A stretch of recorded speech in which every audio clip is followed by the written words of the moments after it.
This is Optimal Living Daily, episode 1734, Chasing Daylight, Some Thoughts on Mortality, by Chris Guillebeau of chrisguillebeau.com. And I'm Justin Malik, the guy who's been reading articles, book excerpts, even student essays to you every day, including holidays, covering personal development or self-help, how to live a better life, and a lot more. It's always with permission from the authors or websites. Just hit the follow or subscribe button in any free podcast app to get new episodes for free. Today's post being from Chris Guillebeau, so let's get right to it and start optimizing your life. Chasing Daylight, Some Thoughts on Mortality, by Chris Guillebeau of chrisguillebeau.com. I recently read 2 books about the choices people make when faced with the knowledge of their forthcoming death. The first book is called Last Acts and was written by a doctor who worked predominantly with hospice patients. Throughout the book, people make different choices. Some seek to create closure with their loved ones and prepare as much as possible to say farewell to life as we know it. Others refuse to accept the reality of their forthcoming death and try to fight as long as possible. The author writes non-judgmentally, but also shares his belief that those who accepted the circumstances and attempted to create closure made the better choice than those who chose to pretend they weren't dying. Then I read Chasing Daylight, a similar book from a very different perspective. Instead of being written by a healthy doctor working with sick patients, it was written by an executive who was given less than 90 days to live due to a rapidly appearing brain tumor. In this book, the executive considers himself fortunate to have the chance to effectively count down the days until his death. Within days of learning about the tumor, he makes a list of everyone in his life he wishes to say goodbye to. Then he begins contacting all of them one by one to let each person know what they meant to him.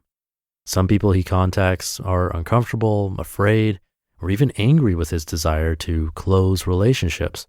But as he says in the book, no one is going to overrule the wishes of a dying man, so he pushes ahead. I read both books very quickly with the sense that when you're reading about someone whose days are limited, you shouldn't wait too long before finding out what happens with them. In different ways, both books demonstrate the need to live deliberately instead of just passively filling the days. This brings us to a good question I heard recently from Jamie in Little Rock. If we were no longer here tomorrow, who would notice? Jamie is a pastor who often asks this question of his congregation, but don't let that put you off. I think it's an excellent question for everyone to think about, regardless of background. Would anyone notice if you were gone? And if so, what would they notice? Does that kind of thinking produce regrets? And if so, is there anything we can do about them? Thinking about the end also helps to think about the present. When the author of Chasing Daylight realizes he has only 90 days left to live, he immediately resigns from his job as CEO, even though he loved his job and derived a lot of fulfillment from it. Some of the hospice patients in Last Acts seek to reclaim creative projects they had abandoned earlier in life. Almost everyone in both books, at least those who are able to deal with the knowledge of their impending death, reflects about the importance of creating perfect moments and living in the present.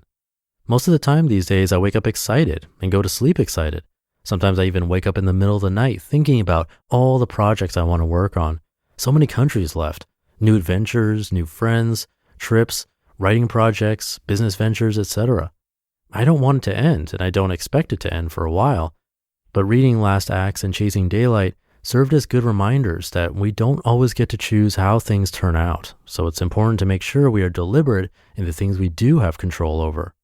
From refugees to survivors of all kinds, I've met a lot of people whose lives have been altered through trauma and near-death experiences.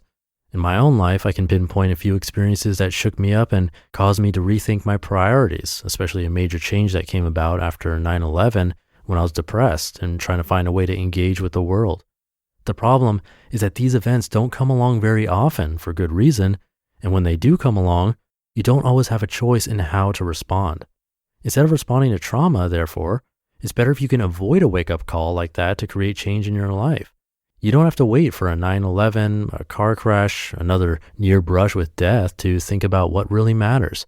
You can do so right now, today, no matter what else is happening in your life. As for me, I do my best to live in the present while looking forward to the future. It's not always easy to do this, even if you're happy with your life as I am. Over here, it helps to get up on Sunday mornings and run for at least an hour without listening to music. I like listening to music when I exercise, but it also tends to zone me out, so sometimes it's good to just run. When I travel, I go for long walks alone. I balance these behaviors, which are solitary by design, with the need to contribute to something bigger than myself and hopefully make the world a better place along the way. I feel glad to be alive and aware that all of this is a beautiful gift. I want to take it as seriously as it deserves. Mary Oliver put it this way: tell me, what is it you plan to do with your one wild and precious life?